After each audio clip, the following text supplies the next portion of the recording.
रामपुर नाम के गांव में एक गरीब किसान दंपत्ति रहते थे, सुरेश और सुहानी। उनकी खुद की कोई जमीन नहीं थी, इसलिए वो गांव के एक रईस आदमी रमन की जमीन पर काम किया करते थे। वो जो भी फसल उगाते उसमें से आधी अच्छी फसल रमन खुद ले जाया करता था और बची हुई फसल उनके हिस्से में आया करती थी, जिसे बेचकर उन्हें बहुत ही कम पैसे मिलते थे। अरे ये लो सुहानी, इस फसल की कमाई। इस बार तो पिछली बार से भी कम पैसे मिले हैं। हाँ, अब समझ नहीं आ रहा क्या करूं। सोचा था थोड़ी अच्छी कमाई होगी तो रोहिणी के कॉलेज की फीस निकल जाएगी, पर अब तो वो भी बहुत मुश्किल हो रहा है। पिताजी, मैं सोच रही हूँ कि मैं भी कोई काम करूं जिससे आप दोनों की थोड़ी मदद हो जाएगी। सोच तो तेरी अच्छी है बेटी, पर इस गांव में काम कहाँ है। आप भी ना एक बार इसे थोड़ी कोशिश तो करने दीजिए। हो सकता है इसका नसीब अच्छा हो और कोई काम मिल ही जाए। ठीक है, देखो कहीं काम मिलता है तो। रोहिणी अब काम की तलाश में जुट गई। अगली सुबह वो गांव की हर दुकान, हर व्यापार में गई। काका, आपके पास कोई काम है जो मैं कर सकूं? नहीं बेटा, हमारा छोटा सा व्यवसाय है, हम घर वाले ही मिलकर संभाल लेते हैं। जी ठीक है। सुबह से शाम हो गई, रोहिणी को कोई काम नहीं मिला। वो निराश होकर गांव के नुक्कड़ पर आकर बैठ गई। सोचा था कोई नौकरी मिल जाएगी और पिताजी की थोड़ी मदद हो जाएगी, पर मुझे तो कोई नौकरी ही नहीं मिल रही। तभी उसे चिंता में बैठे देख उसका दोस्त राजेश उसके पास आया। अरे क्या हुआ रोहिणी, तू इतनी परेशान क्यों है? अब क्या बताऊं, पिताजी की मदद करना चाहती हूँ पर कोई नौकरी नहीं मिल रही। अरे तो खुद का कोई व्यापार शुरू कर लेना। व्यापार के लिए भी तो पैसे चाहिए ना, वो भी नहीं है ना मेरे पास। अरे तो सेठ है ना, वो गांव में हर किसी की मदद करते हैं, तुम भी उनसे उधार ले लो और धीरे धीरे करके सारे पैसे लौटा देना। ये तो सही रहेगा। राजेश, मैं कौन सा व्यापार करूं? राजेश ने यहाँ वहां नजर घुमाई। गांव में हर चीज थी। तभी दो औरतें बातें करती हुई जा रही थी। आज भैया जी ने मस्त पानी पूरी खिलाई, पर पानी पूरी खाने के लिए कितना दूर जाना पड़ता है। पानी पूरी हमारे गांव में सब कुछ है, बस पानी पूरी के लिए गांव वालों को बगल वाले गांव में जाना पड़ता है। यह अच्छा आइडिया है, और पानी पूरी के ठेले के लिए ज्यादा पैसे भी उधार नहीं लेने पड़ेंगे तुझे। 2000 में तेरा काम हो जाएगा। हाँ, चलो सेठ से बात करते हैं। राजेश रोहिणी को सेठ के पास ले गया। सेठ जी, रोहिणी को कुछ पैसे उधार चाहिए। किस लिए पैसे चाहिए इसे? रोहिणी को पानी पूरी का ठेला लगाना है। पानी पूरी का व्यवसाय तो अच्छा है, वैसे भी मुझे बगल वाले गांव में जाना पड़ता है पानी पूरी खाने के लिए। कितने पैसे चाहिए? जी 2000। बस 2000? पैसे तो मैं तुम्हें दे दूंगा, पर मेरी एक शर्त है। कैसी शर्त? कि मैं हमेशा तुम्हारे ठेले से मुफ्त में पानी पूरी खाऊंगा। ठीक है सेठ जी। रोहिणी ने बिना सोचे समझे हाँ बोल दिया, और राजेश मुंह फाड़े रोहिणी को एकटक देखता रहा।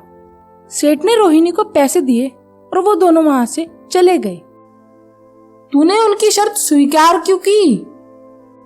अरे वो पैसे दे रहे थे ना, इसलिए। अरे पागल, तू जानती भी है कि वो सेठ कितना बड़ा भुक्कड़ और पेटू है।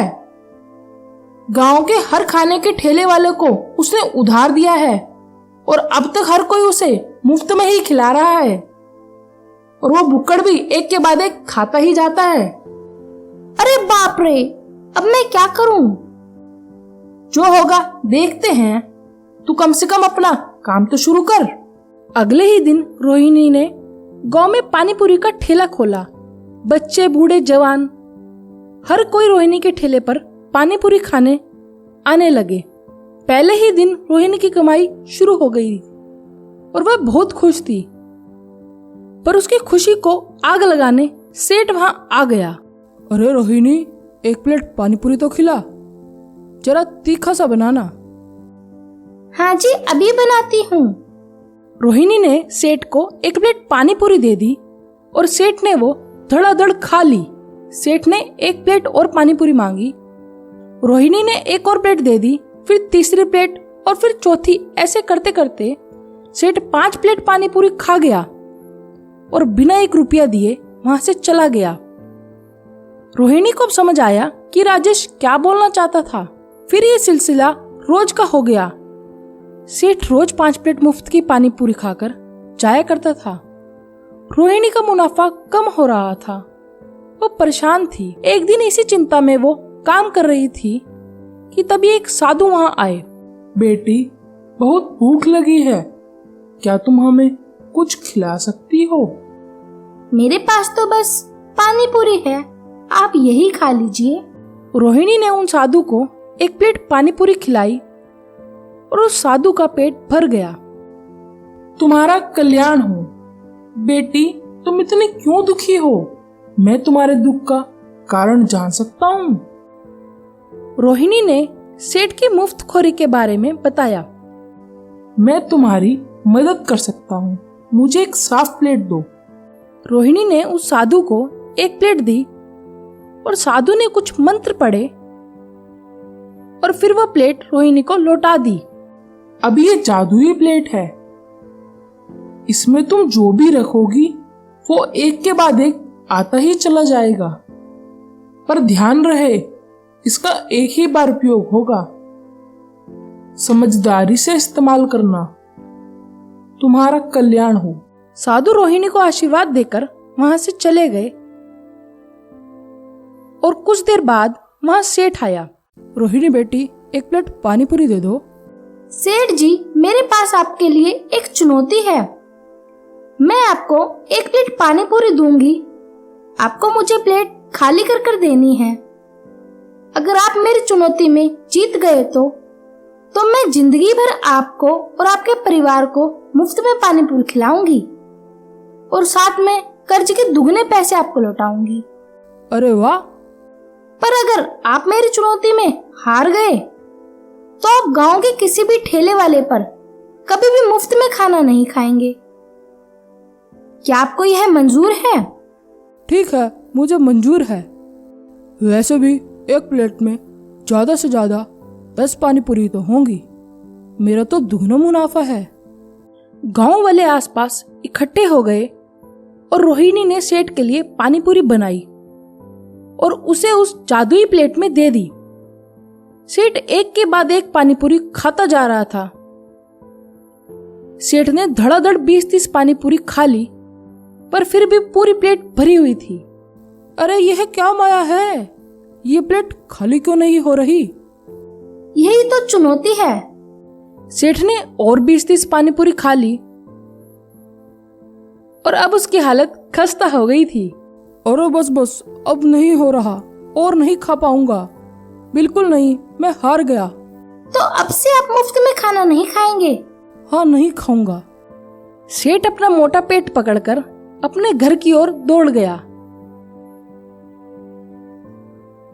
और सारे गांव वाले उसकी यह हालत देखकर हंस पड़े। रोहिणी की जादुई पानी पूरी ने गांव वालों को सेठ की मुफ्तखोरी से आजाद कर दिया। इस कहानी से हमें यह शिक्षा मिलती है कि हमें कभी भी किसी मजबूर का फायदा नहीं उठाना चाहिए।